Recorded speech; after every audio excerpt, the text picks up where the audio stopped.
राधे राधे, प्रणाम। मैं पूनम अपने YouTube चैनल पूनम सरिता संगीत में आप सबका तहे दिल से स्वागत करती हूँ और आप सबके लिए ईश्वर से मंगल कामना करती हूँ। आज हम लोग बहुत सुंदर करवा चौथ के लिए गीत लेके आए हैं। आप लोग सुनिए, कैसा लगा कमेंट में ज़रूर बताइएगा। खूब सारा प्यार और आशीर्वाद बनाए रखिएगा। चंदा छुपी हाना आज गगनवा में, गगनवा में पूजा करब हम आज भवनवा में, पूजा करब हम आज भवनवा में। चंदा छुपी हाना आज गगनवा में, गगनवा में पूजा करब हम आज भवनवा में, पूजा करब हम आज भवनवा में। कोरी कोरी गगरी में जल भरी लाइब, कोरी कोरी गगरी में जल भरी लाई।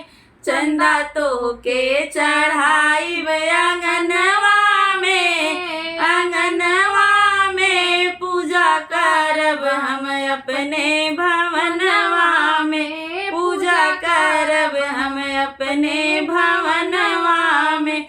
चंदा तो के चढ़ाई आंगनवा में, आंगनवा में पूजा करब हम अपने भवनवा में, पूजा करब हम अपने भवनवा में। चंदा छुपी हाना आज गगनवा में, गगनवा में पूजा करब हम अपने भवनवा में, पूजा करब हम आज भवनवा में।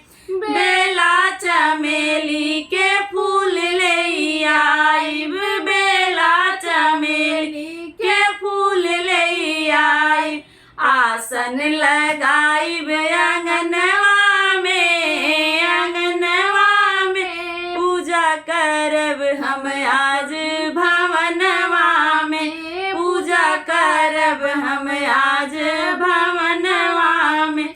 चंदा छुपी हाना आज गगनवा में, गगनवा में पूजा करब हम आज भवनवा में, पूजा करब हम आज भवनवा में। खीर और पूरी के भोगवा लगाइब, खीर और पूरी के भोगवा लगाइब। आरती उतारब आंगनवा में, आंगनवा में पूजा करब हम अपने भवनवा में, पूजा करब हम अपने भवनवा में। चंदा छिपी हाना आज गगनवा में, गगनवा में पूजा करब हम आज भवनवा में, पूजा करब हम आज भवनवा में। हाथ जोड़ पिया संग मंगबई मंगनवा, हाथ जोड़ पिया संग मंगबई मंगनवा। जोड़ी अमर करिहा आंगनवा में, आंगनवा में पूजा करब हम आज भवनवा में, पूजा करब हम आज भवनवा में। चंदा छिपी हाना आज गगन